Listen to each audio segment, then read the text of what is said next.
Hi everyone, this is Saloni Pandey, your psychology educator, and I welcome you all to your favorite channel Magnet Brains, जहां पर आपको मिलती है 100% free and quality education without any paid subscription. So students, in our today's lecture, we are going to discuss the most important questions, part 2 of your class 11 psychology chapter thinking. So हम हमारे इस lecture में जो हमारा chapter है thinking, इसके most important questions का part 2 करने जा रहे हैं. In our previous lectures हमने most important questions part 1 किया था, and I hope so कि आपने उसको कर लिया होगा फटाफट से कंप्लीट और आंसर राइटिंग प्रैक्टिस करना आपने स्टार्ट कर दिया होगा. तो इसी के साथ में हमारे आज के सेशन को स्टार्ट करते हैं बिना किसी देर को किए. So we are going to discuss here the long answer type questions. और इसमें हम जो लॉन्ग क्वेश्चंस हमारे एग्जाम में आते हैं जो जनरली 6 मार्क्स के होते हैं उनको आंसर करने की कोशिश करेंगे और ये देखेंगे कि इस चैप्टर से किस तरह के लॉन्ग क्वेश्चंस आ सकते हैं आपके एग्जामिनेशन में. एंड ये जो 6 मार्क्स के क्वेश्चंस होते हैं इनकी वर्ड लिमिट होती है 200 वर्ड्स, यानी कि आपको 200 वर्ड्स में अपने क्वेश्चन को आंसर करना होता है. तो एक जो बेसिक पैटर्न हम हमारे आंसर का बनाते हैं that is introduction, main part of the answer and conclusion. तो हम हमारे आंसर में छोटा सा इंट्रोडक्शन भी लिखते हैं, कंक्लूजन भी लास्ट में लिखते हैं और अपने मेन पार्ट को बहुत अच्छे से डिटेल में डिस्क्राइब करते हैं. साथ ही साथ में फ्लो चार्ट्स, डायग्राम्स, हाईलाइट करना, टेबल बनाना, ये सारा कुछ हम इसमें इंक्लूड करते हैं. जितने अच्छे से अपने आंसर को एक्सप्लेन कर सकते हैं उतने अच्छे से कीजिए, जितने एग्जाम्पल्स दे सकते हैं दीजिए, फ्लो चार्ट्स बनाइए और इस तरीके से हम हमारे लॉन्ग क्वेश्चन को आंसर करेंगे. Is that clear? तो अगर पैटर्न क्लियर है और प्रीवियस लेक्चर्स को फॉलो कर रहे हो तो आई डोंट थिंक सो कि हमको देर करनी चाहिए और फटाफट से हमारा फर्स्ट क्वेश्चन आंसर करना चाहिए. Okay, so question number 1 is explain different building blocks of thought. Thought के डिफरेंट बिल्डिंग ब्लॉक्स होते हैं, कैसे थॉट प्रोसेस डेवलप होता है वो हमको यहाँ पर बताना है. So first we will start with an introduction of thinking. Thought की बात हो रही है तो थिंकिंग को थोड़ा सा हम डिस्क्राइब करेंगे और हम बताएंगे कि थिंकिंग बेसिकली क्या होती है. तो एक तरह का कॉग्निटिव या मेंटल प्रोसेस जिसमें सभी तरह की जो हमारा मतलब सारी ही कॉग्निशन एक्टिविटीज़ या प्रोसेसेस जो हैं वो होते हैं एंड थिंकिंग जो है वो उन सभी का फाउंडेशन होता है. सो thinking is the foundation of all the cognitive processes और एक्टिविटीज़. ठीक है, तो ये आप थोड़ा सा एक इंट्रोडक्शन में अपने बताओगे. Next, thinking depends on knowledge we already have which is represented either in images or words. People usually think using images or words. Thinking जो एक प्रोसेस है वो डिपेंड करता है हमारे नॉलेज पे और हम उस नॉलेज को रिप्रेजेंट करते हैं इमेजेस या वर्ड्स के थ्रू. मतलब वर्ड्स या इमेजेस के थ्रू हम जो भी सोच रहे हैं उसको एक्सप्रेस करने की कोशिश करते हैं. तो कुछ डिफरेंट बिल्डिंग ब्लॉक्स होते हैं थॉट के जिनको हम यहाँ पर डिस्कस करेंगे. First is mental image. तो पहला क्या है? Mental image. Now mental image is an image that is a mental representation of sensory experiences. जो भी आप सेंस करते हो या जो भी आपके सेंसेस के थ्रू आपको सेंसेशन मिलती है, लाइक आईज के थ्रू आप देख रहे हो, कानों से आप सुन रहे हो, तो इससे आप जो भी पूरा एक्सपीरियंस करते हो उसका मेंटल रिप्रेजेंटेशन मेंटल इमेज होती है. जैसे फॉर एग्जाम्पल आपने देखा है कि एक ट्री कैसा दिखता है, तो जब आप ट्री को अपने माइंड में इमेजिन करते हो तो उसे मेंटल इमेज बोलते हैं, है ना. वो आपके माइंड में डेवलप हो रही है. Now it can be used to think about things, places and events. अब इस तरह की चीज़ों को हम यूज़ कर सकते हैं सोचने के लिए, मतलब कि कैसे चीज़ें होती हैं, प्लेसेस कैसी होती हैं, इवेंट्स कैसे होते हैं. और हम सबको एक्सपीरियंस होता है मैप रीडिंग का, जिसमें हम मैप के थ्रू प्लेसेस को लोकेट कर देते हैं, है ना. तो that is the mental images जो हमारे अंदर क्रिएट हो रही हैं. जैसे इसका एग्जांपल मैंने आपको दिया था कि मान लो आपसे कोई पूछे आपके घर का रास्ता कहाँ से है, तो आप उसको पूरा अपना मैप माइंड में इमेजिन करते हुए बता दोगे. तो that is an mental image, schema भी जैसे बोला जाता है. Now second is a concept is a mental representation of a category and refers to a class of objects, ideas और events that share common properties. Concept एक mental representation होता है category का. जैसे फ्रूट. अब फ्रूट एक concept है जिसके अंदर बहुत सारी कैटेगरीज आती हैं. जैसे फ्रूट्स के अंदर क्या क्या आता है आपका, मैंगो आ गया, एप्पल आ गया, बनाना आ गया, ग्रेप्स आ गया, गुआवा आ गया, एक्सेट्रा एक्सेट्रा. तो ये एक कंसेप्ट के अंदर अलग अलग तरह की कैटेगरी होगी. अब मैंगो अगर है तो मैंगो की भी अलग अलग कैटेगरी होती है ना, अलग अलग टाइप्स ऑफ मैंगोज आते हैं. तो ये सब क्या है, ये एक मेंटल रिप्रेजेंटेशन है. हम अपने दिमाग में इसका एक रिप्रेजेंटेशन करके रखते हैं कि ये चीज़ें इसके अंदर आती है, ये चीज़ें इसके अंदर आती है, ताकि वो हम अच्छे से उनके बारे में सोच सकते हैं, उनको रिमेंबर करके रख सकते हैं। नाउ ये जो आइडियाज इवेंट्स होते हैं ये सब कॉमन प्रॉपर्टीज शेयर करते हैं। When come across an object or event which we are familiar or unfamiliar, we try to identify the object or event by looking at its characteristics। जब आप किसी ऐसे ऑब्जेक्ट को देखते हो या किसी ऐसे इवेंट को जिसके बारे में आप फैमिलियर हो या नहीं हो, तो जनरली हम क्या करते हैं, हम उसकी कैरेक्टरिस्टिक्स को देखने की कोशिश करते हैं कि ये कैसा दिखता है, इसके क्या फीचर्स हैं, और उसके थ्रू उसको समझने की कोशिश करते हैं। तो इसके थ्रू भी हमारे अंदर थिंकिंग होती है। तो एक हमने मेंटल इमेज बता दिया जो हमारे अंदर डेवलप होती हैं चीज़ों को समझने के लिए। एक हमने कंसेप्ट्स कैटेगरीज बता दिया कि चीज़ों को अगर हम कंसेप्ट्स में डिवाइड कर देते हैं तो भी हमको ये सारी चीज़ें समझने में हेल्प मिल जाती है। तीसरा हमने बता दिया कि हम किसी भी चीज़ के कैरेक्टरिस्टिक्स को समझ लेते हैं, उसके मीनिंग को अच्छे से समझ लेते हैं ताकि वो आगे तक हमको याद रहे। तो ऐसे करने से जो थिंकिंग प्रोसेस है, जो एक थॉट प्रोसेस है, वो ईजी हो जाता है। We match it with the already existing category of objects and events, and if matching is perfect, we give it the name of that category। हम उसको मैच करते हैं, उसकी कैरेक्टरिस्टिक्स को समझने की कोशिश करते हैं, और मान लो वो मैच हो जाता है तो हम उसको एक कैटेगरी दे देते हैं। जैसे मान लो आपने कभी कोई कैट देखी, आपको नहीं पता कि वो कैट है, पर आपने देखा कि इसके 4 लेग्स हैं, फर बॉडी है, और एक जो है मतलब टेल है। तो ये सारी चीज़ें देख के आपने उसको प्रेडिक्ट करा कि ये कैट है, और इस एक चीज़ के साथ में उसको मैचिंग करके आपने अपने अंदर उस एक चीज़ को समझ लिया। इसे कंसेप्ट फॉर्मेशन बोलते हैं। तो वही कंसेप्ट फॉर्मेशन में यहाँ पर बताएंगे कि हम क्या करते हैं, ऑर्गेनाइज करते हैं अपने नॉलेज को, और लेस टाइम एफर्ट ताकि हमको उस चीज़ का लगे। जैसे आपको पता है कि मैंगो फ्रूट्स की कैटेगरी में आता है, तो नेक्स्ट टाइम आप मैंगो देखोगे तो आपको पता है कि ये एक फ्रूट है, आप उसको वेजिटेबल नहीं बोलोगे, है ना। तो ये सारी चीज़ें हमको हेल्प करती हैं, है ना।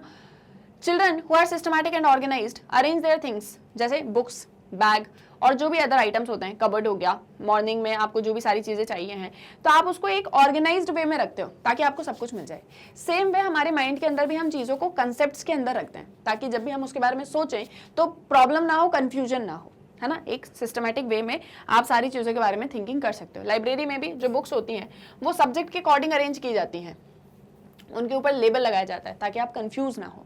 सो thus in order to make our thought process quick and efficient, we form concepts and categorize objects and events. तो अपनी थिंकिंग को प्रॉपर रखने के लिए, क्विक एंड एफिशिएंट रखने के लिए, हम अपने माइंड के अंदर भी चीज़ों को कंसेप्ट्स के अंदर डिफाइन कर देते हैं।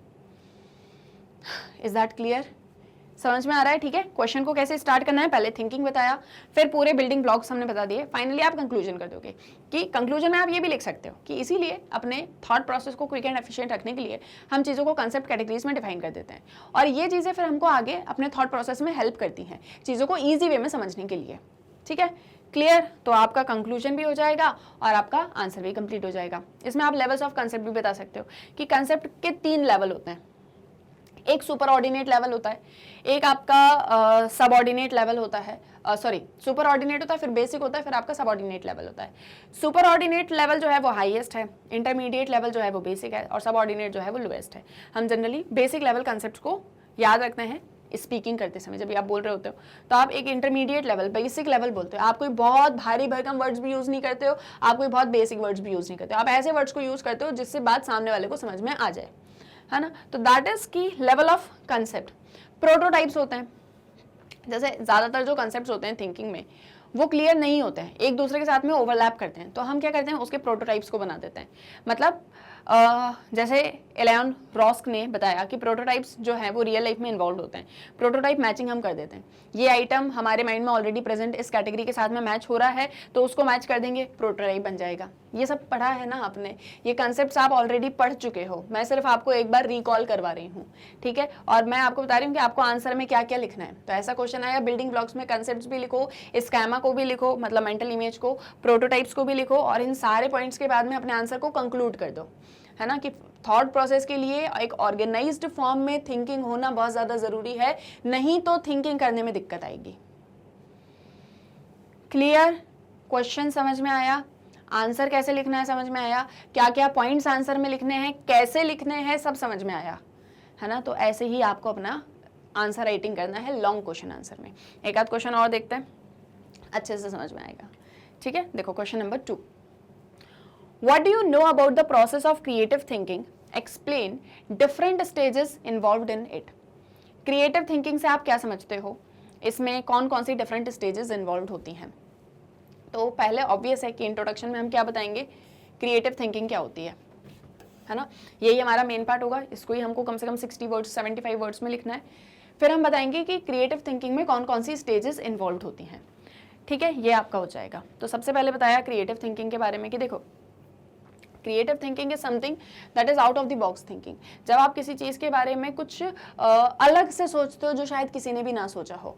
The starting point in creative process is need to think और bring out something new which starts the effort, the need for looking for new ideas and solution. ये सारी चीज़ें क्रिएटिव थिंकिंग को दिखाती हैं, है ना। क्रिएटिव थिंकिंग में सबसे पहला जो काम होता है, मतलब जो स्टेजेस होती हैं, उसको फिर हम यहाँ से डिस्कस करेंगे। जैसे फर्स्ट है आपका प्रिपरेशन स्टेज। तो पहले आप थोड़ा क्रिएटिव थिंकिंग को अच्छे से डिस्क्राइब करोगे अच्छे से, ठीक है।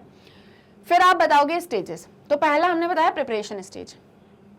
प्रिपरेशन स्टेज में ये होता है कि आपको ये समझना होगा टास्क क्या है, प्रॉब्लम क्या है, प्रॉब्लम को एनालाइज करना होगा, उसके बैकग्राउंड को समझना होगा, उससे रिलेटेड सारी इन्फॉर्मेशन गैदर करनी होगी, तभी जाके आप उसमें कुछ क्रिएटिव सोच पाओगे। तो सबसे पहले क्या कर रहे हो, आप इन्फॉर्मेशन को गैदर कर रहे हो। इस एक प्रोसेस में क्यूरियोसिटी, एक्साइटमेंट बढ़ता है, आप ज़्यादा से ज़्यादा सोचना चाहते हो, और साथ ही साथ में आप डिफरेंट एंगल्स से अपनी प्रॉब्लम या अपने टास्क को समझने की कोशिश करते हो।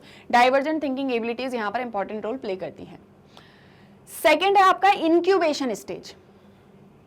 इंक्यूबेशन स्टेज में आप उस प्रॉब्लम के ऑल्टरनेटिव आइडियाज़ के बारे में सोचते हो, कुछ ऐसा जो शायद किसी ने भी ना सोचा हो, है ना। तो अनयूजुअल व्यू पॉइंट और ये सारी चीज़ों को हम जानना चाहते हैं इंक्यूबेशन स्टेज में।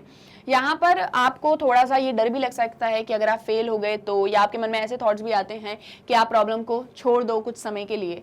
तो रिसर्च ऐसा बताती है कि क्रिएटिव आइडियाज़ जो होते हैं वो स्ट्राइक करते हैं जब एक person is doing something else. जैसे मान लो वो सोने जा रहा है, या वो उठ रहा है, या वो मतलब बाथरूम में है, कोई भी चीज़ कर रहा है, सिर्फ ऐसे ही वॉक कर रहा है। तो आपने भी देखा होगा ना, कभी कभी कुछ ऐसी चीज़ हमको स्ट्राइक होती है, हमने कहा अरे यार ये तो हमने बहुत अच्छी चीज़ सोची है, लेकिन हम तुरंत उसको भूल जाते हैं क्योंकि हम उसके ऊपर ध्यान ही नहीं देते। तो ये इंक्यूबेशन स्टेज होती है। इल्यूमिनेशन स्टेज आती है जब आप नॉर्मली एसोसिएट करने लग जाते हो with the emergence of creative ideas. आप क्रिएटिव आइडियाज़ को समझने लग जाते हो, उसके साथ में अपनी प्रॉब्लम को एसोसिएट करते हो। वेरिफिकेशन स्टेज फाइनल स्टेज होती है जिसमें हम ये देखते हैं कि जो भी सोल्यूशन हमने सोचा है क्या वो सही है। यहाँ convergent thinking important role play करती है। तो 4 स्टेज होगी, preparation stage, incubation stage, illumination stage, verification stage. Clear? ये सारी स्टेजेस आपको डिस्क्राइब करनी है, आपको एग्जाम्पल्स देने हैं, आपको फ्लो चार्ट बनानी है, एंड लास्टली आप कंक्लूड कर देंगे कि क्रिएटिव थिंकिंग करने की ही वजह से आज जो है इतनी महान हस्तियां हमारे यहाँ पर हैं, है ना। जैसे मान लो आइंस्टाइन का ये एग्जाम्पल दे दिया आपने, तो वो आप थोड़ा सा अपने कंक्लूजन में लिख सकते हो। कंक्लूजन में बेसिकली आपको सिर्फ वो चीज़ लिखनी है जो आपको पूरा आंसर पढ़ने के बाद में समझ में आई है, ठीक है। That will be your what conclusion. Fine, कोई दिक्कत तो नहीं है, समझ में आ रहा है ये सारा कुछ, ठीक है। देखो, now you have next question, that is question number 3.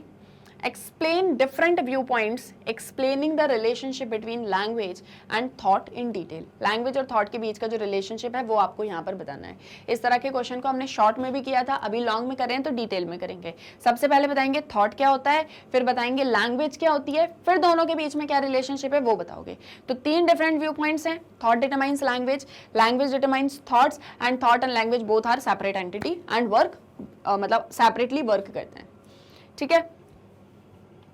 देखो, सबसे पहले दोनों का रिलेशनशिप जो है उसको 3 डिफरेंट व्यू पॉइंट से बता सकते हैं। Language determines thought, thought determines language, and language and thought have different origins. इनको डिस्कस करो। सबसे पहले लैंग्वेज कैसे थॉट को डिटरमाइन करती है। तो जैसे in Hindi and other Indian languages we use number of different words for various kinship relationship. जैसे we have different terms for mothers brother, जैसे आप मामा, चाचा, बुआ, फूफा ये सारी चीज़ें बोलते हो। तो ये रिलेशनशिप आप कैसे बता पा रहे हो, क्योंकि आप लैंग्वेज को यूज़ कर रहे हो।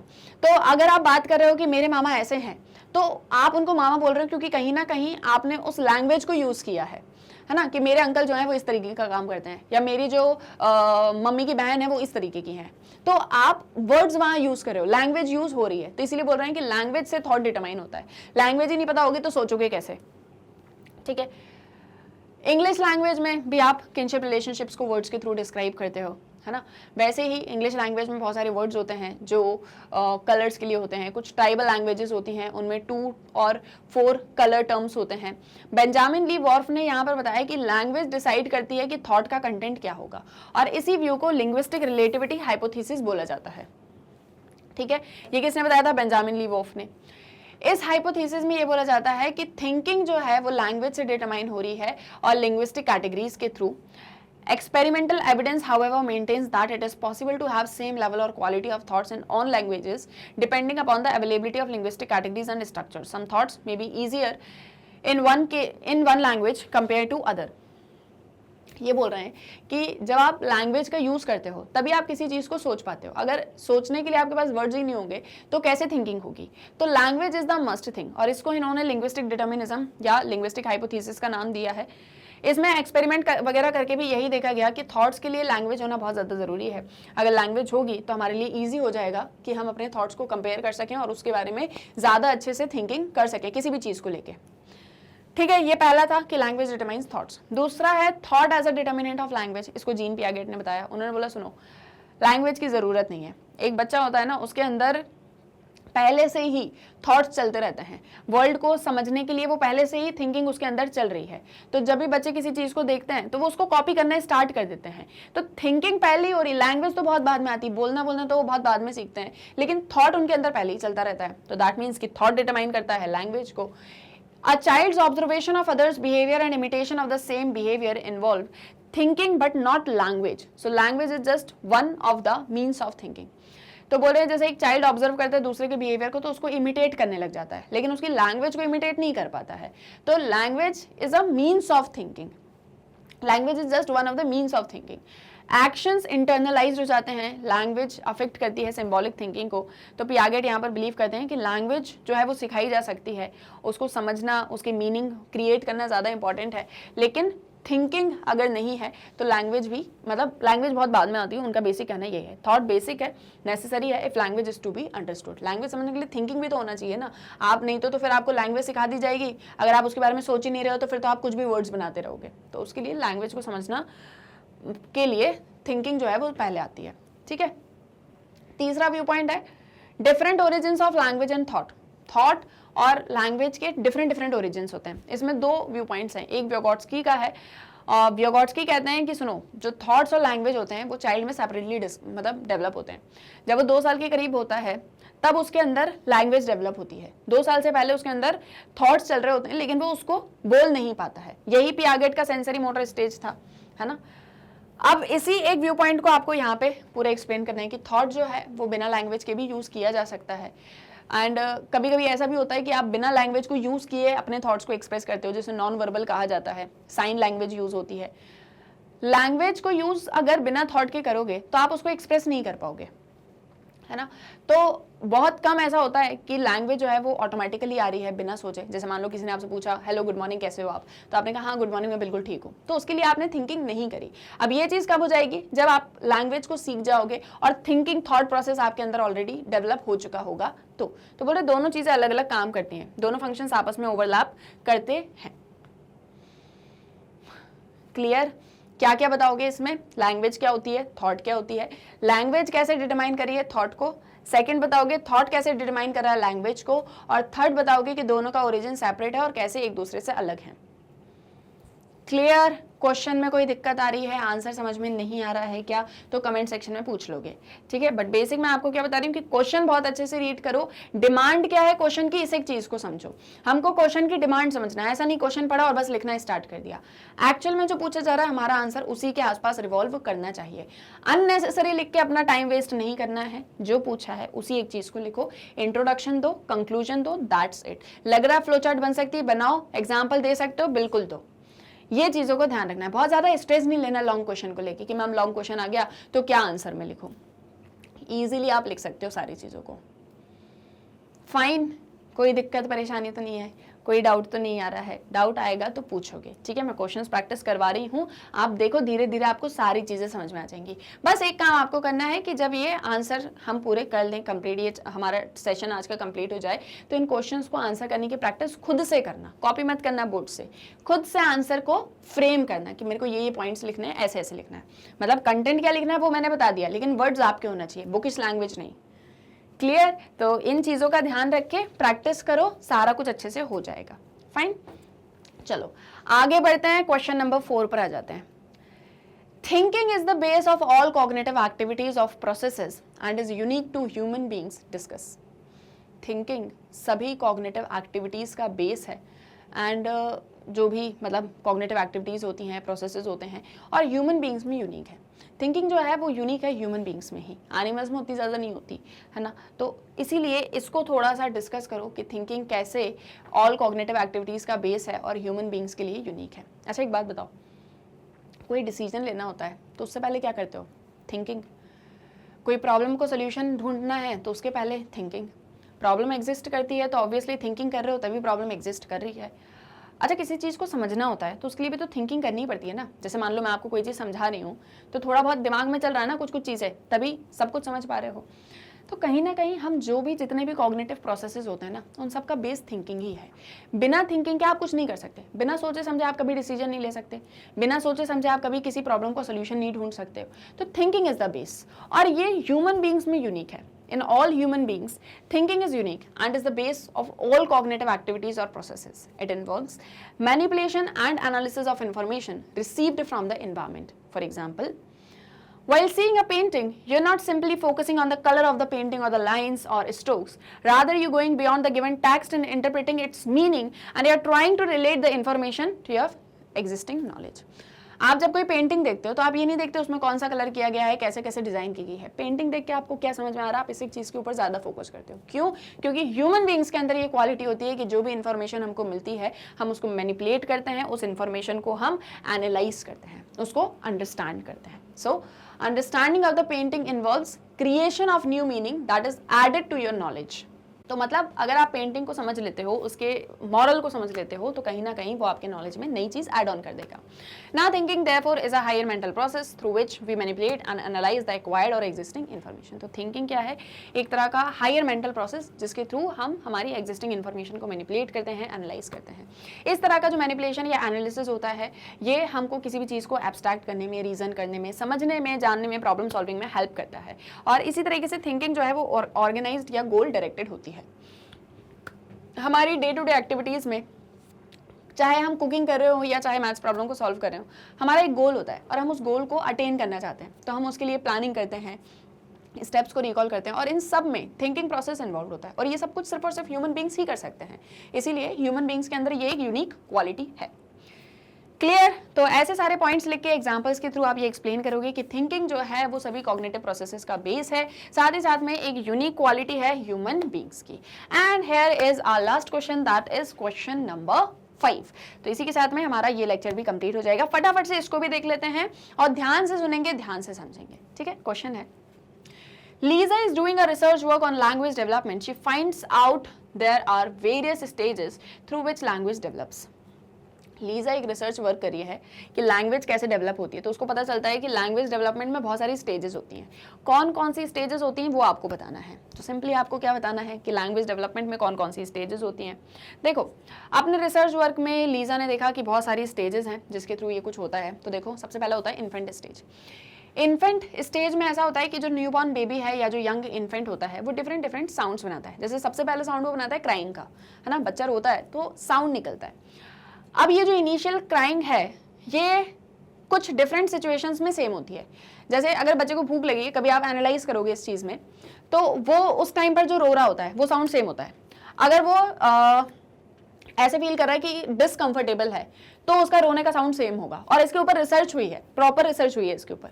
तो ये चीज़ें होती है कि initial crying is same across different situation. Slowly pattern of crying change होता है, पिच, इंटेंसिटी, बच्चे तेज रोना शुरू कर देते हैं, है ना, कुछ धीरे रोते हैं। तो हंगर, पेन, स्लीपलेस, इन सारी चीज़ों को लेके इंटेंसिटी पिच जो है वो साउंड का अलग अलग होता है, और ये धीरे धीरे करके मीनिंगफुल होने लग जाता है। फिर कूइंग साउंड्स निकालने लग जाते हैं, एक्सप्रेस करते हैं अपने हैप्पीनेस को, हंसने का साउंड निकालते हैं। तो ये धीरे धीरे करके इन्फेंट स्टेज में इस तरीके का डेवलपमेंट होता है। दूसरी होती है बैबलिंग स्टेज। बैबलिंग स्टेज में एक 6 मंथ का बेबी जो है वो इसे की स्टेज में एंटर कर जाता है। इसमें वो क्या करता है, कंटिन्यूसली रिपीट करता है कॉन्सोनेंट या वोवल साउंड्स को। 9 मंथ्स की एज तक आते आते ये साउंड्स स्ट्रिंग्स में डेवलप हो जाते हैं और रिपीटेटिव पैटर्न्स होते हैं, जैसे इकोलेलिया बोलते हैं। बैबलिंग कहते हैं ना बच्चे, ब ब ब ड ड ड ऐसे बोलते रहते हैं। तो दैट इज कि उनके अंदर बैबलिंग वाला साउंड जो है वो डेवलप हो रहा है। जैसे फॉर एग्जांपल ड ड ड ड ड, while the early babblings are random और एक्सीडेंटल इन इनिशियल नेचर। तो चिल्ड्रन जो है वो कुछ अंडरस्टैंडिंग दिखाने लग जाते हैं कुछ वर्ड्स को लेके, जैसे उनको उनकी मम्मी बुला रही हैं तो उस एक चीज़ को समझने लग जाते हैं, उनके पापा को समझने लग जाते हैं, है ना, ये सारी चीज़ें स्टार्ट हो जाती हैं। फिर आता है 1 वर्ड स्टेज। 1 साल तक के बच्चे हो जाते हैं, एक आध शब्द सीख जाते हैं, उसी शब्द को बोलते रहते हैं दिन भर, है ना। तो ये होती है आपकी 1 वर्ड स्टेज, और उनका फर्स्ट वर्ड जो होता है वो जनरली एक सिलेबल ही होता है। धीरे धीरे करके फिर वो 1 से ज़्यादा वर्ड्स सीखने लग जाते हैं, सेंटेंस बनाना सीख जाते हैं, और इसीलिए इसको होलो फ्रेसेस भी बोला जाता है। क्या बोला जाता है? होलो फ्रेसेस। देन आती है 2 वर्ड स्टेज। 20 मंथ्स के अराउंड हो जाते हैं, 18 to 20 मंथ्स के अराउंड, तो यहाँ से 2 एक शब्द बोलना सीख जाते हैं।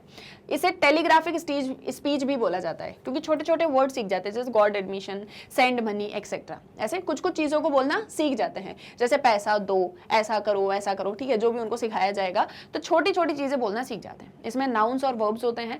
3rd बर्थडे आते आते तक, 2.5 years ओल्ड होते होते तक लैंग्वेज डेवलपमेंट जो है वो रूल्स के अकॉर्डिंग स्टार्ट हो जाता है। मतलब प्रॉपर सेंटेंस को यूज करना, जैसे मैं खाना खा रहा हूँ।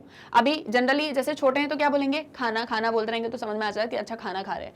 3 साल तक होते हैं ना तो पूरा एक सेंटेंस फ्रेम करना स्टार्ट कर देते हैं। तो ऐसे करके लैंग्वेज का डेवलपमेंट होता है, और इसी के साथ साथ में हमारा ये जो MIQs हैं ये हो गए हैं कंप्लीट। तो इसमें आपको क्या क्या करना था, इसमें आपको पूरी स्टेजेस लिखनी थी, है ना। थोड़ा आपने बता दिया लैंग्वेज क्या होती है, फिर आपने पूरी स्टेजेस बता दी, फिर आपने कंक्लूड कर दिया किस तरीके से हम लैंग्वेज को सीखते हैं। लैंग्वेज हमारे थिंकिंग प्रोसेस में एक बहुत ही इंपॉर्टेंट रोल प्ले करती है, and that's it, this is the conclusion. तो ऐसे क्वेश्चंस आपके एग्जाम में आ सकते हैं इस चैप्टर से रिलेटेड। आपको इनको बहुत अच्छे से प्रैक्टिस करना है। जितने अच्छे से आप प्रैक्टिस करोगे उतने अच्छे मार्क्स आप अपने एग्जाम में लिख सकते हो, है ना, मतलब ला सकते हो अपने एग्जामिनेशन में। तो इसको प्रैक्टिस करो, कहीं कोई डाउट आता है तो वो मुझसे पूछो। एक पैटर्न मैंने आपको बता दिया है, इस पैटर्न को फॉलो करो, ठीक है। प्रैक्टिस मेक्स यू परफेक्ट, तो प्रैक्टिस करो। किसी तरह का कोई डाउट आता है तो वो आप मुझसे पूछ सकते हो कमेंट सेक्शन में। और इसी के साथ में अब हम मिलेंगे हमारे नेक्स्ट वीडियो लेक्चर में, जहां पर हम और भी डिटेल में और भी टॉपिक्स को डिस्कस करेंगे। जाते बस एक छोटी सी इन्फॉर्मेशन लेते जाओ कि आप मैग्नेट ब्रेन्स की वेबसाइट को कैसे एक्सेस कर सकते हो। So as you all know, daily lectures आपको मैग्नेट ब्रेन्स के यूट्यूब चैनल पर मिलते हैं। साथ ही साथ जो मैग्नेट ब्रेन्स की ऐप है वो भी प्ले स्टोर पर अवेलेबल है। इसी के साथ में जो मैग्नेट ब्रेन्स की वेबसाइट है दैट इज www.magnetbrains.com, जो बहुत ईजिली गूगल पर एक्सेसिबल है। इसे भी आप ओपन कर सकते हो। जैसे ही आप इसे गूगल पर एंटर करोगे आपके सामने हमारे सारे टॉप कोर्सेज, हमारे toppers, high quality education with best teachers यहाँ पर मिलेंगे। तो जो भी course, class, subject, chapter, lecture, topic आपको पढ़ना है, just click on it, click on watch now, और वीडियो हो जाएगा ओपन। एक सीक्वेंशियल ऑर्डर में आप सारी चीजों को एक्सेस कर पाओगे बिना किसी दिक्कत परेशानी के। और ना ही हम आपसे कोई पेमेंट लेंगे, ना ही आपको कोई कूपन बेचेंगे। Everything is just free of cost with quality and best teachers. तो अपने फ्रेंड्स और रिलेटिव्स को भी मैग्नेट ब्रेन्स के बारे में बताओ, ताकि वो भी इस 100% फ्री एंड क्वालिटी एजुकेशन को एक्सेस कर सकें। साथ ही साथ आप मैग्नेट ब्रेन्स को इंस्टाग्राम, फेसबुक, ट्विटर, टेलीग्राम सभी पर फॉलो कर सकते हो। तो देरी किस बात की है, जल्दी से करो वीडियो को लाइक, शेयर एंड सब्सक्राइब। हम मिलेंगे हमारे नेक्स्ट वीडियो लेक्चर में for more updates. Stay tuned with magnet brains. Thank you very much.